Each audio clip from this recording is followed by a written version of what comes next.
हाँ तो दोस्तों फिर से हम वापस आ चुके हैं एक सुपर 100 के लिए फेस का पीवाईक्यू लेके। मैंने इधर का पहले का पूरा क्वेश्चन अच्छे से कॉन्सेप्ट वाइज समझाया हुआ है। आप उसको यहाँ आई बटन पे क्लिक करके देख सकते हैं। आई बटन कहाँ मिलेगा आपको, मैं अभी आपको बताता हूँ। यहाँ पे आपको आई बटन दिख जाएगा, ठीक है। अभी देखिए दिख रहा होगा, वहीं से आप क्लिक करके वीडियो देख सकते हैं। चलिए हम आगे क्वेश्चन सॉल्व करते हैं। हाँ जैसे मैं आपको बता दूँ, मैं आपको क्वेश्चन तो समझाऊंगा प्लस उसका कॉन्सेप्ट भी समझाऊंगा कि उस तरीके से कैसे बन सकते हैं। अगर उसी रिलेटेड कोई क्वेश्चन बनते हैं तो कैसे हम सॉल्व कर सकते हैं, पूरा आपको बताऊंगा। ठीक है, तो इस वीडियो में बने रहिए। अगर आपको कोई डाउट हो तो मेरे नंबर पे फ़ोन कर सकते हैं आप, और कोई भी इंस्टेंट डाउट पूछ सकते हैं। ठीक है, ये मेरा नंबर है, आप इस पर फ़ोन कर सकते हैं। मैं डिस्क्रिप्शन में नंबर डाल दूंगा। और सुपर हिट के वीडियोस पाने के लिए सब्सक्राइब करें। ठीक है, चलिए हमको वीडियो स्टार्ट करते हैं। देखिए क्वेश्चन दिया हुआ है। क्वेश्चन बोल रहा है कि एक छात्र को श्याम पट मतलब ब्लैक बोर्ड जो पढ़ाने के सामने लगा होता है, पढ़ने में कठिनाई होती है, कौन से नेत्र दोष से पीड़ित है। मतलब कि अगर आप क्लास में हैं तो आप अपने क्लास के ब्लैक बोर्ड को नहीं देख पा रहे हैं, स्मार्ट बोर्ड को नहीं देख पा रहे हैं, तो उसमें बोल रहा है उस छात्र को कौन से दृष्टि दोष है, कौन से दृष्टि दोष से पीड़ित है। तो देखिए सामान्यतः जो अपना ब्लैक बोर्ड या व्हाइट बोर्ड होता है वो दूर दूर पर रखा हुआ होता है, मतलब उसको दूर की वस्तु नहीं दिख रही है। जब उसको दूर की वस्तु नहीं दिख रही है तब उसका जो प्रतिबिंब बनता है रेटिना से पहले ही बन जाता है। मान लीजिए कि ये रेटिना है उसका और ये उसकी आँख है। जब प्रकाश पड़ता है इस पर ऐसे, तो रेटिना से पहले ही यहाँ ही बन जा रहा है। ठीक है, यहाँ तक पहुँच ही नहीं रहा है, यहाँ तक पहुँच नहीं रहा है। ठीक है, जब वहाँ तक नहीं पहुँचेगा, रेटिना तक नहीं पहुँचेगा प्रकाश किरण, तो पहले ही बन जा रहा है, मतलब रेटिना से निकट बन जा रहा है, इसलिए इसको निकट दृष्टि दोष है। आशा करता हूँ हम समझ गए होंगे। हाँ, अगर आपको चलिए एक चीज़ से और जो क्वेश्चन बन सकते हैं, आपको सारा क्वेश्चन बताता हूँ। अगर इसमें ये अपना रेटिना है और ये अपनी आँख है, अगर प्रकाश किरण इसके पीछे जाके बनती है तो इसको दूर की वस्तु दिखेगी, पास की वस्तु नहीं दिखेगी। क्योंकि जब पीछे बनता है तो उसको बोलते हैं दूर दृष्टि दोष। जब रेटिना से दूर चला जाता है प्रकाश किरण तो दूर दृष्टि दोष हो जाता है। आशा करता हूँ समझ गए होंगे। अगले क्वेश्चन में मिलते हैं। अब 10th में पढ़े ही हैं, पूरा चैप्टर है इस पे। एनसीईआरटी पढ़ेंगे आप बहुत ही समझ सकते हैं। अगर और भी क्वेश्चन हैं जिसमें आपको एनसीईआरटी बुक से नहीं पढ़ा सकता हूँ। चलिए आगे क्वेश्चन देखते हैं। ये 2025 का पीवाईक्यू है। 2025 का जेडबल का पीवाईक्यू है। तो अगर आप नीट का भी देख रहे हैं तभी कॉन्सेप्ट सेम होते हैं, फिजिक्स का कॉन्सेप्ट सेम होते हैं, बस क्वेश्चन अलग होते हैं। तभी आप फिजिक्स और केमिस्ट्री देख सकते हैं। नीट वालों के लिए बायोलॉजी क्लास अलग रहेगी। तो चलिए क्वेश्चन नंबर 12 देखते हैं। ये बहुत ही अच्छा क्वेश्चन है और थोड़ा सा इंटरेस्टिंग है, थोड़ा सा ये डिफिकल्ट भी है। आप चलिए आपको दिखाता हूँ। एक व्यक्ति, देखिए क्वेश्चन पढ़िएगा, हम लोग पढ़ते हैं। एक व्यक्ति का निकट बिंदु 50 सेंटीमीटर है, मतलब कि वो कम से कम 50 सेंटीमीटर तक वस्तु को देख सकता है। इसका मतलब कि 50 सेंटीमीटर से और पास लाता है तो वस्तु को साफ नहीं देख पाएगा, धुंधला दिखेगा। तो इसके बोल रहा है, और समान समान दृष्टि की निकटतम दूरी कितनी होती है, 25 सेंटीमीटर होती है, आपको पता ही होगा। तो यहाँ ये बोल ये रहा है क्वेश्चन कि एक व्यक्ति का निकट बिंदु 50 सेंटीमीटर है, उसकी दृष्टि के समान समान निकट बिंदु 25 सेंटीमीटर बनाने के लिए कितनी शक्ति का लेंस आवश्यकता होगी। चलिए, यहाँ बोल रहा है कितनी शक्ति, मतलब लेंस की पावर निकालनी है। और लेंस की पावर निकालने के लिए एक सूत्र होता है, P बराबर मतलब पावर 1/f। ये लेंस के लिए सूत्र होता है, पर लेंस की पावर के लिए। हाँ हाँ हाँ, इसका जो एसआई मात्रक होता है, एसआई मात्रक भी पूछ लेता है कभी के पेपर में, वो होता है डायोप्टर। ठीक है, तो चलिए हमको इसके लिए एफ निकालना पड़ेगा, फोकस। तो फोकस निकालने के लिए हमको एक बहुत ही तरीके से सोचना पड़ेगा, हम लोग को मानना पड़ेगा। हम लोग को मानना ये पड़ेगा कि, एक मिनट रुकिएगा, हम लोग को मानना पड़ेगा कि जो यह 50 सेंटीमीटर पर प्रतिबिंब बन रहा है उसको हम प्रतिबिंब मानेंगे, मतलब वी। अब वी यू ये सब क्या है, और जो हम पहले वीडियो बनाए थे जो आपको आई बटन पे दिखाए थे ना, वो इसमें उस वीडियो में बताए हैं वी और यू क्या है, उसको अच्छे देखेंगे समझ आ जाएगा आपको। तो चलिए अब दिखाते हैं कि ये 50 सेंटीमीटर उसका प्रतिबिंब बनता है, उस पर प्रतिबिंब बनता है। और वस्तु कहाँ पर रखनी हो तो 25 सेंटीमीटर पे। अगर 25 सेंटीमीटर रख रहे हैं तो प्रतिबिंब 50 सेंटीमीटर पे बन रहा है। ऐसा आपको इमेजिन करना पड़ेगा, तभी आप इस क्वेश्चन को सॉल्व कर पाएंगे। क्योंकि अगर हम वस्तु को 25 सेंटीमीटर रखते हैं तो वो 50 सेंटीमीटर पर बन रहा है, मतलब दूर बन रहा है, तो उसको इस तरीके से मान सकते हैं, बहुत सही है। तो हमको यहाँ से लेंस फार्मूला लगाना पड़ेगा। चलिए आपको लेंस फार्मूला, पहले लेंस फार्मूला भी खुद लिख देता हूँ मैं। ये वी है ना, -1/u। अगर आपको फिजिक्स से पूरे फार्मूला चाहिए तो मुझे कमेंट में बताइए, आपको पूरे फार्मूले एक ही वीडियो में बना के दूंगा, बस फार्मूले फार्मूले। अब कल से आपको, या फिर आज से, आज शाम से ही आपको व्हाइट बोर्ड पे भी मैं फेस टू फेस पढ़ाऊंगा, इसलिए मेरे चैनल को सब्सक्राइब कर लें। ये फार्मूला होता है लेंस फार्मूला। तो इसलिए इस फार्मूले पर हमको एफ का मान निकालना है, ये दोनों का मान दिया हुआ है। ठीक है, चलिए निकालते हैं। तो 1/f equal to 1/v। We कितना बताया था हमको, 50 सेंटीमीटर। लेकिन एक बार ध्यान दीजिएगा, ये जो रेटिना है, सॉरी जो अपना, आप उत्तल लेंस का प्रयोग करेंगे तो उसके लिए क्या बोल रहा है कि हमको वस्तु को दूर दिखाना है। इधर तो हमको प्रकाश जो किरण आएगी उसका प्रतिबिंब मुझे लेंस के पहले इधर करना पड़ेगा, 25 सेंटीमीटर इधर करना पड़ेगा। और जब चिन्ह परिपाटी आप पढ़ेंगे तो जब बाएं साइड में कोई वस्तु होती है तो उसको हम नेगेटिव दिखाते हैं, दाएं साइड में प्लस दिखाते हैं, नीचे साइड माइनस दिखाते हैं, ऊपर प्लस दिखाते हैं। अगर आपको चिन्ह परिपाटी की एकदम प्रॉपर वीडियो चाहिए तो मुझे कमेंट कीजिए, मैं आपको चिन्ह परिपाटी की एक प्रॉपर वीडियो बना दूंगा। अगर आप कमेंट करेंगे तभी बना पाऊंगा मैं, नहीं तो मैं नहीं बनाने वाला। आप कमेंट कीजिए, आपको सारी वीडियोस मिलेगी, आपको जो डाउट है वो पूछ सकते हैं, बस सब्सक्राइब करके रखिएगा मेरे को और कमेंट कीजिएगा, हर कमेंट का रिप्लाई मिलेगा, नहीं तो मुझे कॉल भी कर सकते हैं आप। ठीक है, चलिए तो हम लोग कहाँ पर थे, देखिए 1/, तो इसको हम माइनस रखेंगे क्योंकि दाएं सॉरी बाएं साइड में था, तो -50 और फिर माइनस। और यू जो होता है हमेशा, देखिए जो दर्पण जो लेंस होता है या फिर दर्पण होता है, यू मतलब ऑब्जेक्ट होता है, वो हमेशा दर्पण लेंस या दर्पण के बाएं साइड ही होता है, इसलिए जो बाएं साइड में होता है उसको हमेशा यू को हमेशा माइनस में ही लिखा जाता है, ये आपको पता होना चाहिए, यू को हमेशा माइनस में लिखा जाता है। देखिए तो यहाँ लिखेंगे, ये तो माइनस के फॉर्मूले में था, तो 1 - 25। अब आइए इसको सॉल्व करते हैं और अपना एफ का मान निकालते हैं। देखिए जो इसको हम सॉल्व करेंगे, अभी इसको साइड रखते हैं, 1/-50, ये जो माइनस माइनस है उसको प्लस कर देंगे 150, इसके एलसीएम लेंगे तो 50 आ जाएगा। जब करेंगे तो -1, अब ये तो आपको नहीं आता है तो फिर आप पानी में, आपको पढ़ना पड़ेगा, भिन्न का जोड़ है ये, आप आराम से, आप आशा करता हूँ आपको आता होगा। चलिए प्लस है, ठीक है, तो इसको करेंगे तो हम लोग आ जाएगा 2 + 50, ठीक ना, और 2/50 आ रहा है। इसका मतलब ये है कि 1/f बराबर 2/50, ठीक है। और जो हम एफ का मान निकालेंगे तो तिरक गुणा करा देंगे, 2f बराबर 50, ठीक है। एक मिनट,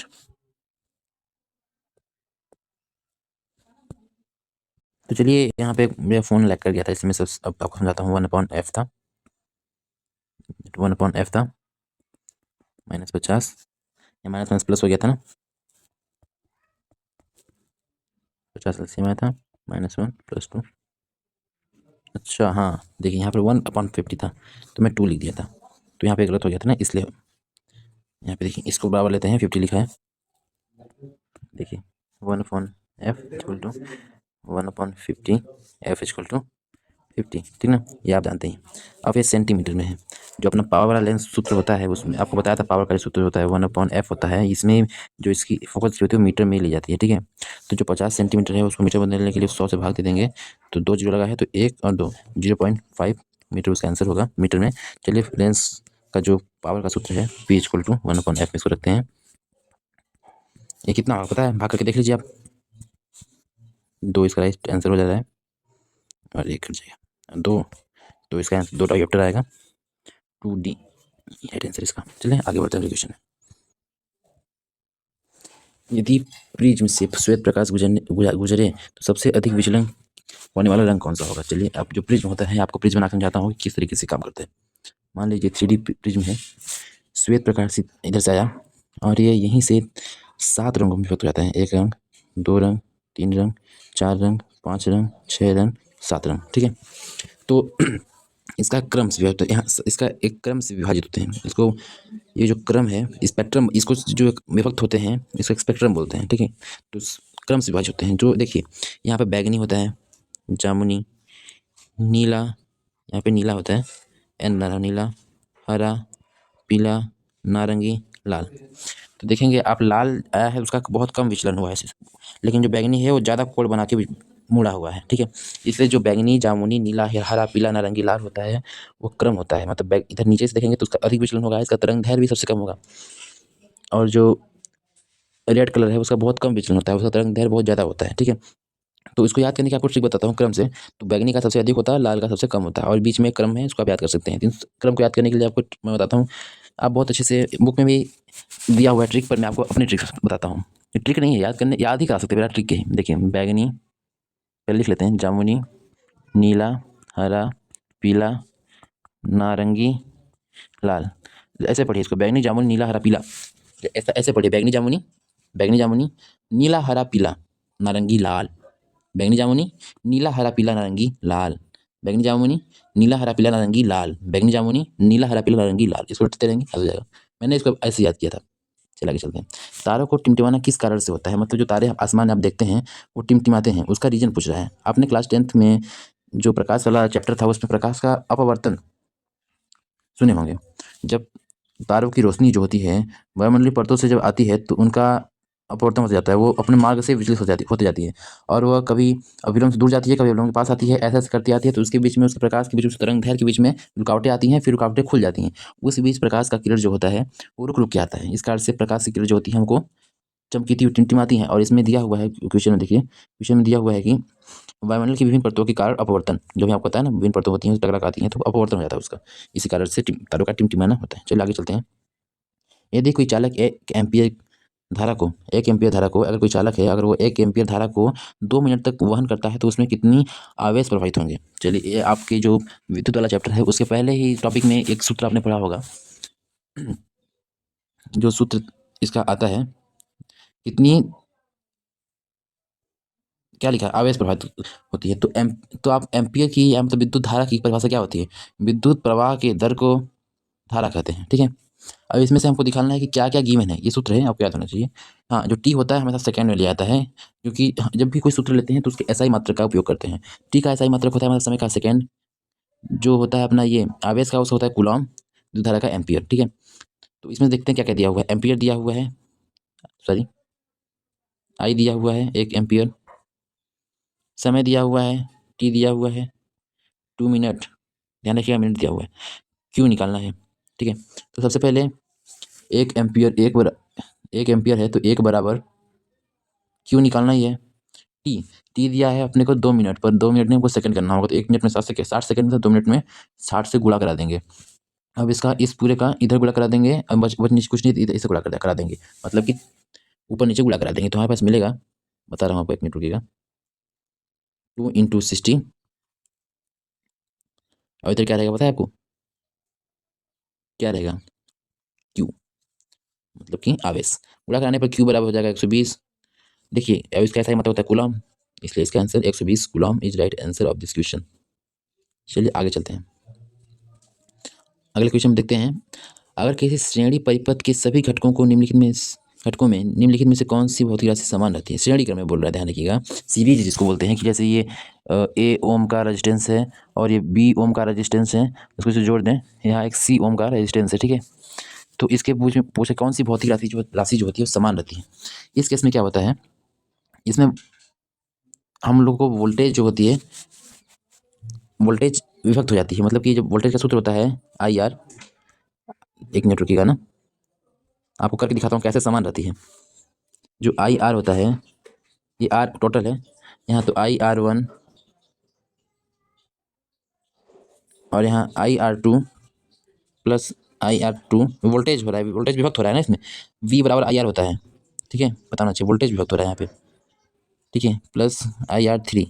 इसमें से देखिए कि I कॉमन निकाल सकते हैं, और यहाँ I है, तो I कॉमन निकालेंगे तो R1 + R2 + R3, यहाँ से I कट जाएगा, तो R बराबर हो जाएगा R1 R2 R3, मतलब इसमें I जो है कॉमन डाला है, मतलब वो समान है। इसलिए इस क्वेश्चन का जो उत्तर है, कौन सी भौतिक राशि समान रहती है, जहाँ तक समान की बात की है तो आपको समझा दिया कैसे होती है, वो विद्युत धारा होती है। अगर यहाँ पर परिपथ समांतर क्रम दिया होता तो उसमें वोल्टेज समान रहता है और धारा अलग अलग हो जाती है, लेकिन यहाँ पर श्रेणी क्रम दिया है, तो श्रेणी क्रम में धारा एक ही रहती है, वोल्टेज बदलता रहता है। तो चलिए अगले क्वेश्चन चलते हैं 17 नंबर में। 17 नंबर क्वेश्चन थोड़ा सा इंटरेस्टिंग है, और थोड़ा सा कॉन्सेप्ट बेसिक आपको थोड़ा समझना पड़ेगा, फिर आपको समझ आ जाएगा। है बहुत ईजी है, 10th के लिए वो हिसाब से ही है, पर थोड़ा इसको घुमा के पूछा, थोड़ा आपको समझने में क्वेश्चन को दिक्कत आ सकती है। चलिए आपको क्वेश्चन पढ़ते हैं और आपको बहुत ही आसान तरीके से समझाते हैं। 10 ओम, पहले देख रेजिस्टेंस दिया है R = 10 ओम, ठीक है। प्रतिरोध वाले तार को चित्रानुसार वृत्त के आकार में मोड़ा गया है, ठीक है। वृत्त के व्यागत बिंदुओं A और B के बीच प्रतिरोध कितना होगा? देखिए, ये जो दोनों तार हैं ये 10 ओम के हैं, और इसको इस तरीके से मोड़ दिया गया है, मतलब आधे आधे भागों में बांट दिया गया है, तो मतलब ये भी हो जाएगा 5 ओम, ये हो जाएगा 5 ओम, ठीक है। अब इसको आपको समझाता हूँ मैं, इसको क्लिंग करके। देखिए, जब ये 5 ओम है और ये भी 5 ओम है, तो ये देखिए समांतर क्रम में जुड़े हुए हैं ना, तो समांतर क्रम का रेजिस्टेंस निकाल के हमको इस ए और बी के प्रतिरोध कितना होगा निकल जाएगा। तो उसके लिए सबसे पहले जो उसका समांतर क्रम का रेजिस्टेंस निकालने का जो फॉर्मूला होता है 10th के एनसीईआरटी से ही आया है ये इक्वेशन, तो 1/IR 1/R1 + 1/R2, ठीक है। तो इसमें हमको ये R निकालना है, तो R1 और R2 दिया हुआ है, R1 है 5 प्लस R2 भी है 5, उसका एलसीएम लेंगे तो 5 और यहाँ 2 आ जाएगा, ठीक है। तो मतलब कि 5/2 आ रहा है। तो अगर हम इसको अच्छे से लिखें, ये बराबर है 5/2 के, यहाँ जो लिखा था 5/2, सॉरी 2/5 लिखा था ना, तो इसको इसके बराबर है। चलिए लिखते हैं 1/r बराबर 2/5। ठीक है, इसका गुणा करा दें, तीन गुणा करा देंगे तो 2r बराबर 5 और r बराबर 5/2। तो जब करेंगे 2 दूनी 4 हासिल किया, और 2 दूनी 4 बचा 1.10, तो 5 10, इतना ओम आ जाएगा इसका आंसर। देख लीजिए 2.5 ओम अपने आंसर क्वेश्चन के ऑप्शन में भी है, इसका राइट आंसर है। चलिए क्वेश्चन नंबर 20 पे चलते हैं। ये क्वेश्चन भी बहुत ईजी है, थोड़ा सा आपको समझना पड़ेगा। जो अपने एनसीईआरटी का जो क्वेश्चन चैप्टर था विद्युत, उसी के चैप्टर में से एक क्वेश्चन आया है। पावर का जो फॉर्मूला था लास्ट में, वहीं से क्वेश्चन आया है। आपने पढ़ा होगा पी बराबर, आपको सारे फॉर्मूला सिखाता हूँ। चलिए पी बराबर वी आई, पी बराबर आई स्क्वायर आर, पी बराबर वी स्क्वायर आर। ये फार्मूला कैसे बने हैं, आपको डाउट है कैसे बने, कैसे आते हैं, तो आपको भी समझा दूंगा कैसे फार्मूलाज बने, तो आपको सारी चीज़ें अच्छी समझ आ जाएगी। तो चलिए हमको यहाँ पे देखिए इन इन तीनों चीज़ों में से दो भी चीज़ जो जिसमें मिल रही होंगी, उसी में हम पावर का फॉर्मूला लगा देंगे। यहाँ पे देखिए वाट, ये वाट दिया है, पावर मतलब कि पी दिया हुआ है इसमें। ठीक है, कैसे पावर कैसे मतलब वाट होता है, और वोल्ट भी दिया हुआ है, वी भी दिया हुआ है इसमें देखिए। और हमें याद करना, प्रतिरोध याद करना है, मतलब कि ये दिया हुआ है, ये दिया हुआ है, ये याद करना है। तो ये वाला फॉर्मूला मेरे को ऐसा लग सकता है, पी बराबर वी स्क्वायर आर। चलिए इस फॉर्मूला लगाते हैं और क्वेश्चन का हल निकालते हैं। पी बराबर वी स्क्वायर आर, पी दिया है अपना 200 वोल्ट, सॉरी पावर है, पावर दिया है 100 वाट, 100। ठीक है, और देखिए वी का स्क्वायर लगा हुआ है, तो हम 200 इंटू 200 कर देंगे, 220, सॉरी 220 इंटू 220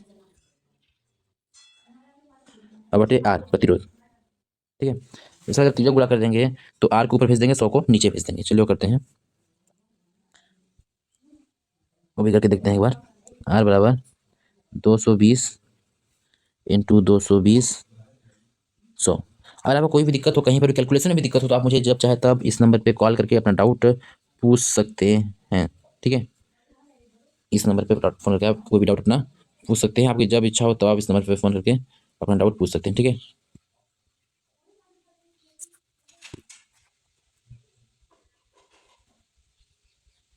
चलिए आते हैं अपने क्वेश्चन पे। यहाँ से 0 0 कट जाएगा, 0 0 कट जाएगा, तो 22 इंटू 22 आ रहा है। चलिए 22 इंटू 22 करके देखते हैं कितना आता है। मुझे तो पता है, चलिए आपके सामने करते हैं और अब देखते हैं। मतलब 22 का स्क्वायर, आपको स्क्वायर्स भी याद होने चाहिए। देखिए 4 4 4 4 4 8 4 4 8 4, यहाँ ओम आंसर है। इसका right answer option number B होगा, 484। चलिए क्वेश्चन नंबर 19 पे आते हैं। ये जो क्वेश्चन है, क्वेश्चन नंबर 19 थोड़ा सा बड़ा क्वेश्चन है। ठीक है, कॉन्सेप्ट कॉन्सेप्ट को एक ही कॉन्सेप्ट का उपयोग किया गया है, थोड़ा सा इंटरेस्टिंग है, और हमको इसमें चेक करना पड़ेगा अगर क्वेश्चन एक ठो लगा करके, कनेक्शंस को लगा करके। तो इस क्वेश्चन को मैं भी पेंडिंग रखता हूँ, मैं इसको आपको बोर्ड पे समझाऊंगा, तभी आपको समझ आएगा बहुत अच्छे से। इसलिए इस क्वेश्चन को भी पेंडिंग रखते हैं। इसमें हम लोग को पहले इन दोनों को सीरीज करना पड़ेगा, फिर एक पैनल करना पड़ेगा, फिर दो पैनल करना पड़ेगा, सीरीज करना पड़ेगा, सभी को पैनल करना पड़ेगा, पहले सभी को सीरीज करना पड़ेगा। इसलिए क्वेश्चन थोड़ा सा इसमें आप मोबाइल पर समझाऊंगा तो स्क्रीन कम होने का डाउट में हो सकती है, इसलिए मैं इस क्वेश्चन को आपको व्हाइट बोर्ड पे समझाऊंगा तो आपको बहुत अच्छे समझ आएगा। चलिए क्वेश्चन नंबर 20 चलते हैं। हाँ, ये भी थोड़ा बड़ा क्वेश्चन है, पर इसको मैं आपको समझा सकता हूँ आपको। यहाँ पे बोला गया है कि किसी घर में, देखिएगा, किसी घर में 50 वाट के दो बल्ब प्रतिदिन 10 घंटे जलते हैं। ठीक है, 100 वाट का एक पंखा प्रतिदिन 15 घंटे चलता है, और 100 वाट का अन्य उपकरण माह में 50 घंटे चलते हैं। मतलब ये रोज चलते हैं, और जो 100 वाट है वो माह में सिर्फ 50 घंटे चलते हैं। सभी पहले हमको कितने वाट चलते हैं एक माह में, उसको निकालना पड़ेगा। तो उसको निकालने के लिए आइए हम अपना दिमाग लगा करके निकालते हैं। 50 पहले हम एक दिन का निकालते हैं, फिर उसको 30 दिन का निकाल देंगे। जैसे कोई एक बल्ब है, बल्ब को 50 वाट का बल्ब है, उसको दो बल्ब है। ठीक है, तो पहले 100 वाट हो गया, एक दिन में 100 वाट जल रहा है बल्ब, बल्ब के लिए। ठीक है, उसके बाद जो है पंखा है, पंखा जो एक पंखा 100 वाट का 15 घंटे चलता है दिन में। नहीं, अभी कंप्लीट थोड़ी हुआ है, एक दिन में 100 वाट तो हो गया, पर ये 100 वाट 10 घंटे चलता है, इसलिए इंटू 10 करना पड़ेगा इसमें, तो हो जाएगा 1000। ये आंकड़े जो हैं एक दिन के हैं। सॉरी, थोड़ा सा गलत हो गया था। चलिए ये जो आंकड़े हैं 1000, आपको फिर से लिख लेता हूँ मैं। 50 इंटू 2 बल्ब थे 100, 100 इंटू 10 1000। ठीक है, उसके बाद क्या आता है, ये जो पंखा है 100 वाट का एक ठो, वो चलता है 15 घंटे एक दिन में। एक ही पंखा, इसे दो गुणा नहीं किए यहाँ पे, तो यहाँ पे हो जाएगा 1500 एक दिन का। और एक अन्य उपकरण है जो 50 घंटे चलता है पूरे माह में, अलग से इसको रखेंगे, तो इसको जोड़ देने पा जाएगा 2500।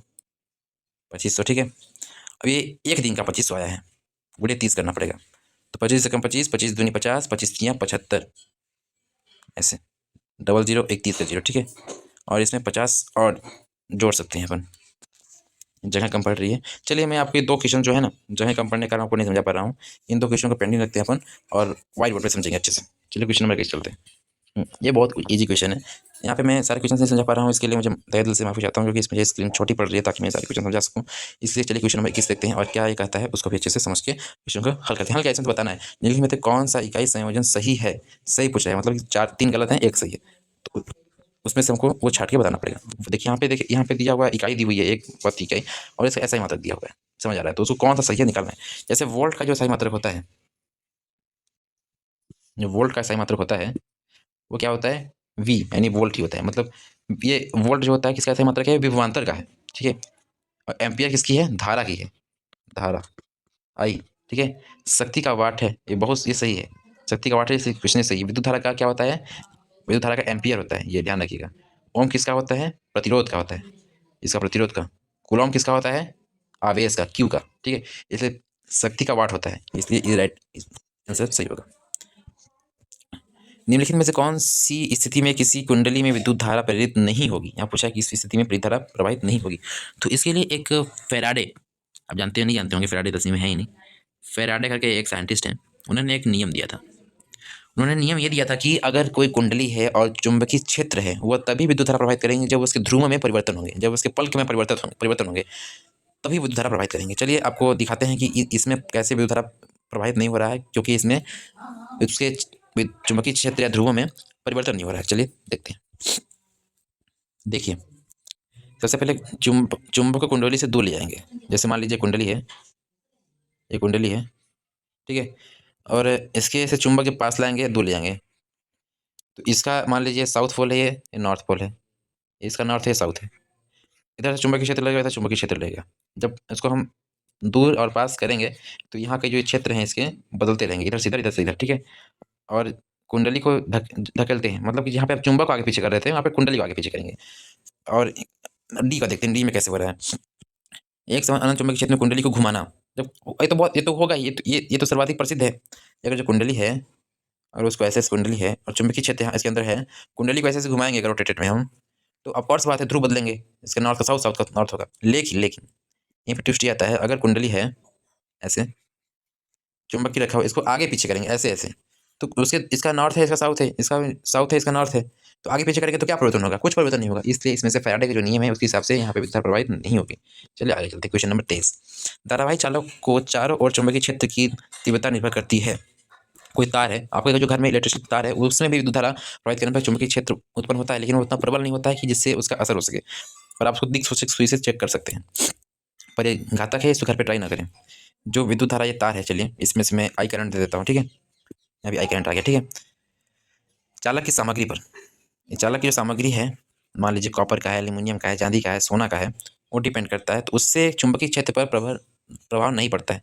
इसकी लंबाई कुछ भी हो, विद्युत धारा जो प्रभावित करेंगे तो चुंबकीय क्षेत्र उत्पन्न होगा, इस पर नहीं करता है। लेकिन विद्युत धारा कितनी प्रभावित कर रहे हैं डिपेंड करता है, तो जितनी अधिक एम्पियर में विद्युत धारा प्रभावित करेंगे उतना अधिक प्रबल चुंबकीय क्षेत्र होगा। तो इसका राइट आंसर होगा सी। मतलब इधर से धारा बढ़ाएंगे तो चुंबकीय क्षेत्र बढ़ेगा, जैसे आप समझ सकते होंगे, धारा जब बढ़ेगा अधिक करंट बहेगा तो अधिक चुंबकीय क्षेत्र उत्पन्न होगा, ठीक है। और जो ऑप्शन नंबर डी है वो क्यों नहीं हो सकता, चलिए धारा के प्रतिरोध पर। अब धारा के प्रतिरोध रेजिस्टेंस, मतलब धारा का प्रतिरोध आ गया, मतलब प्रतिरोध, यहाँ पे धारा का प्रतिरोधकता बोलना चाहिए सामग्री पर। अब उसका प्रतिरोध कितना भी हो, कितना कम भी हो, वो उसके जो चुंबकीय क्षेत्र होता है उस पर निर्भर नहीं करता है, बिल्कुल निर्भर नहीं करता है, धारा पर निर्भर करता है, ठीक है। अच्छा आगे चलते हैं। एक छात्र एक बैटरी के एक स्विच और 2 बल्बों को समांतर रूप में जोड़ता है। स्विच ऑन करने पर एक बल्ब जलता है, इसका संभावित कारण क्या हो सकता है। चलिए इसको हम बनाते हैं अच्छे से। मान लीजिए यह एक बैटरी है, ठीक है, कितने वोल्ट की है, वोल्ट नहीं लिखा है। एक बैटरी, एक स्विच, चलिए एक स्विच बना लेते हैं, एक स्विच हो गया, 2 बल्ब कनेक्ट करते हैं, एक बल्ब यहाँ पे, रुकिएगा, एक यहाँ पे और एक बल्ब यहाँ पे। और हम लोग इसको देखिए कि हम लोग कैसे कनेक्ट किया है इसको, हम लोगों ने इसको कनेक्ट किया समांतर रूप में, ठीक है, मतलब पैरेलल कनेक्ट किया है। यहाँ से स्विच ऑन जब करेंगे तो यहाँ से जाएगा, एक बल्ब जल गया, एक बल्ब नहीं जला, इसका मतलब क्या हो सकता है, करंट तो दोनों में जा रहा है। जब करंट दोनों में जा रहा है तो एक बल्ब खराब हो सकता है, क्योंकि अगर इसको हम सीरीज में जोड़ेंगे, मतलब स्टडी क्रम में जोड़ेंगे, तो बल्ब ऐसे जोड़ेंगे, देखिए एक बल्ब, 2 बल्ब, फिर यहाँ ऐसे स्विच, फिर यहाँ बैटरी जोड़ेंगे। तो स्विच ऑन करेंगे, अगर एक बल्ब खराब रहा तो कोई बल्ब नहीं जलेंगे, जब दोनों सेम होंगे तभी जलेंगे, क्योंकि जब धारा यहाँ से जाएगी तो ये मान लीजिए खराब है तो यहाँ धारा आगे जा ही नहीं पाएगी, तो ये बल्ब जलेगा ही नहीं। लेकिन यहाँ पे क्या है, धारा जा रही है, इसमें भी जा रही है, इसमें जा रही है, इसमें भी अलग से जा रही है और इसमें भी जा रही है, तो इसलिए इसमें से एक खराब होगा तभी जल जाएगा, एक खराब होगा तो भी नहीं जल जाएगा। मतलब दोनों सही होंगे तभी जलेंगे, दोनों सही नहीं होंगे तभी एक सही होगा तभी जल जाएगा। डिपेंड करता है कंडीशन क्या है।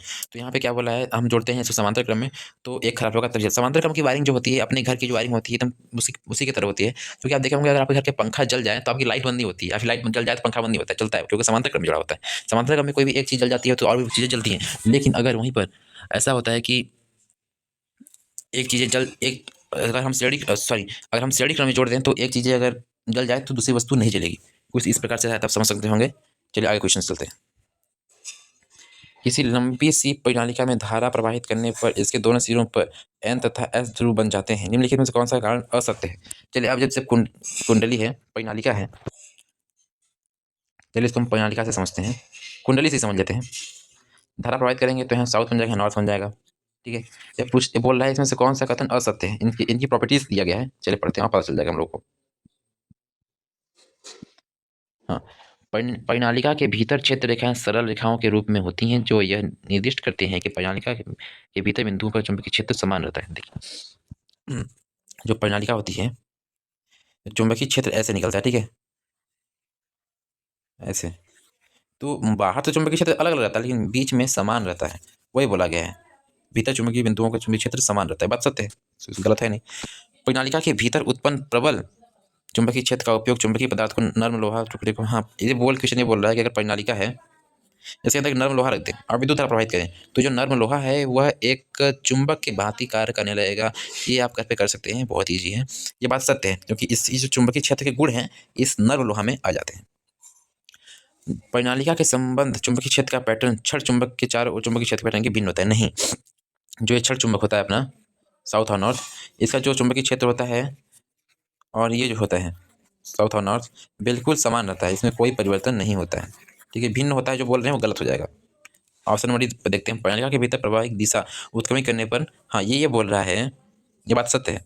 ये परिनालिका है, ये कुंडली एक तरीके से बोल सकते हैं। यहाँ अगर हम प्लस दे रहे हैं माइनस, तो चुंबकीय यहाँ नॉर्थ है और यहाँ साउथ है, जब इसको यहाँ प्लस कर देंगे और यहाँ माइनस कर देंगे तो यहाँ नॉर्थ हो जाएगा, यहाँ साउथ हो जाएगा, मतलब उसकी दिशा परिवर्तित हो जाएगी। ये बात सत्य। चलिए क्वेश्चन नंबर आगे चलते हैं। एसी जनित को डीसी जनित में परिवर्तित करने के लिए विभक्त बल दिक् परिवर्तन का उपयोग करते हैं। इसका राइट आंसर ये है। अब कैसे, चलिए आपको समझाता हूँ। जब आप किसी मोटर या पंखे को देखेंगे, जो इसका सॉफ्ट होता है, यहाँ पे बैंडिंग की जाती है कॉपर वायर की, और चारों ओर एक विभक्त बल या दिक् परिवर्तन लगाया जाता है जो हर समय दिशा को परिवर्तित करते रहते हैं। इसके लिए नॉर्थ और साउथ के लिए बदलते रहते हैं हमेशा, ताकि जो अपना करंट है, डायरेक्ट करंट, वो सप्लाई डायरेक्ट करंट है, वो उसका जो हर्डज है, फ्रीक्वेंसी है, वो ग्राफ में रुक रुक के नहीं जाए, सीधे चले जाए, अल्टरनेट करंट ना होकर डायरेक्ट करंट बन जाए। इसे दिशा परिवर्तन कर देते हैं। इसका देखिए, इसका दिशा परिवर्तित हो रहा है, इसलिए अल्टरनेट करंट है, लेकिन इस दिशा को वो रिवर्स करके बस इसी दिशा को परिवर्तित करे तो यहाँ विभक्त बल का प्रयोग किया जाता है, जो कि उसको सीधे धारा गमन करने में आसानी करता है। ठीक है, विभक्त बल का।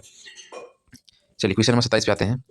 एल लंबाई तथा एक समान अनुप्रस्थ काट क्षेत्र के क्षेत्रफल, ध्यान दीजिएगा क्वेश्चन को, लंबाई एल तथा एक समान अनुप्रस्थ काट क्षेत्रफल ए दिया है के लिए बेलनाकार चालक का प्रतिरोध आर है। समान पदार्थ समान देखिएगा के लिए अन्य चालक जिसकी अनुप्रस्थ काट की लंबाई 2L है तथा प्रतिरोध आर है, अनुप्रस्थ काट का क्षेत्रफल ज्ञात कीजिए। देखिए क्वेश्चन बहुत ईजी है, आपने एक फॉर्मूला पढ़ा होगा कि आर बराबर रो एल अपॉन ए, ये प्रतिरोधकता है प्रकाश की जो पदार्थ की प्रकृति पर निर्भर करता है। तो ये फार्मूला आपने अवश्य पढ़ा होगा। तो इस फार्मूले के तहत हम इसको सॉल्व करेंगे। ठीक है, क्या बोला गया है कि आर एक और है पदार्थ, चलिए इसको इसे मान रखते हैं। ठीक है, इसका एल दिया है, ए दिया है, ठीक है, ये ठीक है। और सेम पदार्थ एक और है जिसका भी आर प्रतिरोध यही है, रो भी यही रहेगा, क्योंकि पदार्थ सेम है। हर पदार्थ के रो जो सेम होते हैं पदार्थ की प्रकृति में निर्भर करते हैं। और इसकी लंबाई दिया हुआ है 2L दिया हुआ है 2L, और आर दिया हुआ है समान है, और इसका एरिया तो यहाँ A1 है तो यहाँ A2 कर लेंगे। ठीक है, अब देखिए आर है बराबर है, तो हम इन दोनों को भी बराबर लिख सकते हैं ना। चलिए उसको बराबर लिख लेते हैं हम लोग।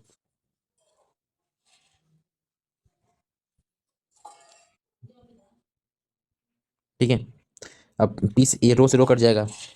अब तिर्यक गुणा करा देते हैं इसका इससे, तो हो जाएगा अपना 2LA और A2L। ठीक, मेरे को मान निकालना है किसका, ए का।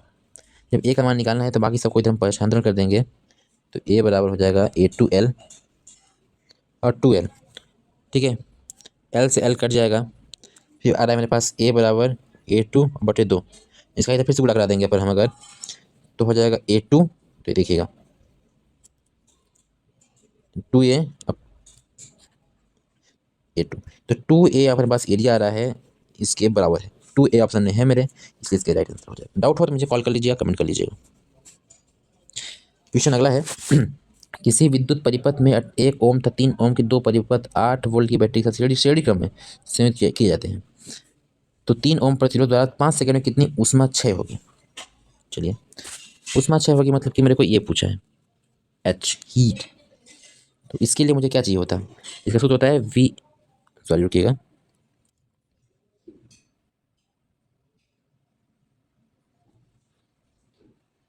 एक मिनट, पता नहीं क्या हो रहा है यहाँ पे, तो सॉरी बार बार वीडियो बंद हो गई थी तो उस कारण से आपको दिक्कत हुई होगी। चलिए मैं आपको समझाता हूँ। तो इसमें 5 सेकंड में ऊर्जा कितनी क्षय होगी, मतलब कि अपने को पूछा है H, ठीक है, तो इसका फॉर्मूला होता है VI, आज बार बार फ़ोन लैग कर रहा है, चलिए आपको फिर समझाते हैं। इसका फॉर्मूला जो होता है H = VIT होता है, ठीक है। तो इसमें से हमको V दिया हुआ 8 वोल्ट, T दिया हुआ 5 सेकंड, I ज्ञात करना है मेरे को। तो चलिए I ज्ञात कर लेते हैं बहुत ईजी तरीके से। तो I ज्ञात करने के लिए हम देखते हैं इन दोनों को जो क्या है कैसे जुड़ा हुआ है, ये श्रेणी क्रम में, तो इसलिए इसका जो 1 ओम है प्लस 3 ओम होकर 4 ओम हो जाएगा, ठीक है। 4 ओम जब ये हो गया तो इसमें मेरे को निकालना है V = IR होता है, जानते हैं आप, ठीक है। और हमको निकालना है I, तो V/R = I। तो V कितना दिया हुआ है 8, R आ गया अपने पास 4, इसका जो धारा हो जाएगा 2 एम्पियर का, 2 एम्पियर धारा हो गई। चलिए दिखाते हैं आपको, 2 एम्पियर धारा हो गई, ठीक है।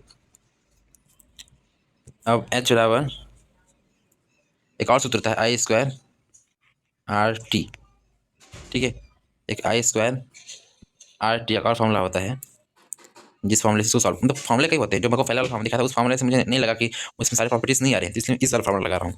तो I² मतलब कि 2 का स्क्वायर, 2 × 2 हो जाएगा 4, और ये कितना दिया हुआ है यहाँ पे देखिए, R दिया हुआ है 3 × 3 × 5, कितना आ रहा है 5, 5 × 15, 15 का 15, 15 × 30, 15 × 45, 15 × 60, इसका राइट आंसर हो जाएगा 60, ठीक है। क्वेश्चन नंबर आगे चलते हैं। देखिए क्वेश्चन नंबर 29 से थोड़ा सा इंटरेस्टिंग है, थोड़ा सा कॉन्सेप्ट बेस है, इसलिए समझाते हैं आपको। यहाँ पे देखिए आपको 2 प्रतिरोध लगे होंगे, पैरेलल में लगे होंगे समांतर में, तो इसको 1/8 प्लस 1/8 2/8 4, ठीक है, अपॉन 1/8। कैसे कर रहा हूँ सब वीडियोस पुरानी हो जाके देखिए, उसको समझ आएगा। तो R = 4 एम्पियर, 4 ओम का प्रतिरोध यहाँ पे है, कितने ओम का है 4 ओम का, इसको जोड़ना आपको आता ही होगा। यहाँ पे क्या बोल रहा है कि हमको क्या ज्ञात करना है, इस सिरे पे विभवांतर ज्ञात करना है, ठीक है। तो हमको विभवांतर ज्ञात करने के लिए V = IR होता है सूत्र, तो हमको I ज्ञात करना है मेरे को, और R तो मेरे पास दिया हुआ है, तो I ज्ञात करने के लिए टोटल रेजिस्टेंस ज्ञात कर लेते हैं। 4 ओम का यहाँ है, 4 ओम का यहाँ है, तो 4 ओम प्लस 4 ओम और 8 ओम टोटल है अपना इसका प्रतिरोध। जब प्रतिरोध इतना है मतलब R है, तो यहाँ पे इसको 75 कर देंगे तो V = R आ जाएगा, और यहाँ I आ जाएगा। तो V का मान कितना दिया हुआ है, मतलब V का वोल्ट 8 है, और R का मान यहाँ 8 आ गया, तो 8 आ गया, तो 8 से 8 कट जाएगा, 1 बचेगा। मतलब कि जो धारा बह रही है इसमें 1 एम्पियर की धारा बह रही है, I = 1A। तो इसमें मेरे को ज्ञात क्या करना है, इसमें मेरे को ज्ञात करना है कि इस सिरे के बीच विभवांतर कितना है, तो V = IR होता है। तो V ज्ञात करना है, I कितना आ गया मेरे पास 1 एम्पियर आया है, तो 1 गुणे, अब मेरे पास यहाँ पे कितना है प्रतिरोध 4 ओम का है, तो 4, इसका राइट आंसर हो जाएगा। देखते हैं ऑप्शन में है या नहीं, 4 ओम, देख सकते हैं आप 4 ओम यहाँ पे राइट आंसर है। तो लास्ट क्वेश्चन है इस प्रश्न का, इस प्रश्नावली का, मतलब इस PYQ सीरीज का। चलिए इस क्वेश्चन को भी हम लोग आराम से हल कर देते हैं। कांच के सापेक्ष हीरे का अपवर्तनांक 1.6 है, कांच के सापेक्ष हीरे का अपवर्तनांक 1.6 है, यदि कांच का अपवर्तन 1.5 है तो हीरे का निरपेक्ष अपवर्तनांक ज्ञात कीजिए। चलिए ये भी क्वेश्चन थोड़ा सा इंटरेस्टिंग है, और इसको भी हम लोग बहुत ही आराम तरीके से हल करेंगे। यहाँ पे अपवर्तनांक जो है, इसको अपवर्तनांक जो आपको समझाने का मैं प्रयास करता हूँ। इसको मैं इस तरीके से समझा सकता हूँ, देखिएगा जो सापेक्ष अपवर्तनांक होता है इसको हम इस तरीके से दर्शाते हैं। मान लीजिए कोई नियतांक है n, तो A/B मतलब कि NA और NB, तो n माध्यम A तथा माध्यम A के सापेक्ष माध्यम B का अपवर्तनांक बोला जाता है। तो यहाँ पे कांच के सापेक्ष बोला है, ठीक है, तो कांच के सापेक्ष बोला है, हीरे का अपवर्तनांक बोला है, तो हीरे का अपवर्तनांक, कांच के सापेक्ष हीरे का अपवर्तनांक मतलब हीरा का अपवर्तन, देखिए तो अपवर्तनांक जो होता है दो माध्यमों के बीच में अपवर्तन के अनुपात को बोलते हैं। जैसे हीरे का है हीरा तथा कांच का अपवर्तनांक कितना दिया हुआ है 1.6 दिया हुआ है, ठीक है। और क्या दिया हुआ है, यदि कांच का अपवर्तनांक 1.5 है, मतलब इसका स्पेशल अपवर्तनांक दिया हुआ है, कितना दिया हुआ है 1.5, तो हीरे का निकालना है। चलिए इसको अच्छे से सेटलमेंट कर लेते हैं फिर। तो हीरा दिया हुआ है, हीरा का नहीं, हीरा याद करना है, ठीक है। इसका दिया हुआ है कितना दिया 1.5 दिया हुआ है, और इसका कितना दिया हुआ है 1.6 दिया हुआ है। इसका तिरक गुणा करा लेते हैं, तो हीरे का अपवर्तनांक निरपेक्ष अपवर्तनांक आ जाएगा हीरा, ठीक है। हीरे का अपवर्तनांक याद करने के लिए 1.6 इंटू 1.5 करना पड़ेगा, तो इसको जब गुणा करेंगे तो आपको 2.4 आंसर मिल जाएगा, कैलकुलेट कर सकते हैं। और यहाँ पे ऑप्शन में मुझे दिख रहा है 2.4। अपवर्तनांक का कोई, देखिए अपवर्तनांक का कोई ऐसा ही मात्रक नहीं होता है, वह एक जो संख्या है बिना अपवर्तनांक मतलब सॉरी बिना ऐसा ही मात्रक होती है, मतलब किसी यूनिट क्यों नहीं होता है। चलिए अब अगला क्वेश्चन देखते हैं क्या है। चलिए अगला क्वेश्चन तो रसायन शास्त्र का है, तो इसको मैं अगले वीडियो में, मतलब आज ही आने वाली वीडियो उसकी मैं समझाऊंगा अच्छी तरीके से। और इस पूरे क्वेश्चन यहाँ से 1 से 30 तक कंप्लीट हो चुके हैं। अगर 1 से 10 तक क्वेश्चन नहीं देखें तो आई बटन पे या फिर डिस्क्रिप्शन में लिंक डाल दिया हूँ, आप मुझे कॉल करके अपना लिंक मांग सकते हैं, मैं आपको भेज दूँगा। तो मेरे साथ बने रहिए, और सुपर नेट तैयारी करने के लिए मेरे चैनल को सब्सक्राइब कीजिए, क्योंकि मैं अब कल से व्हाइट बोर्ड से पढ़ाने वाला हूँ, ताकि आपको और अच्छे से समझ आए और मेरे को स्पेस मिले समझाने के लिए। मैं बहुत तरीके से समझाऊंगा, अच्छे से समझाऊंगा। तो आप कीप लर्निंग, पढ़ाई करते रहिए, और सुपर नेट के लिए जय हिंद, जय भारत, और अपना ख्याल रखिएगा।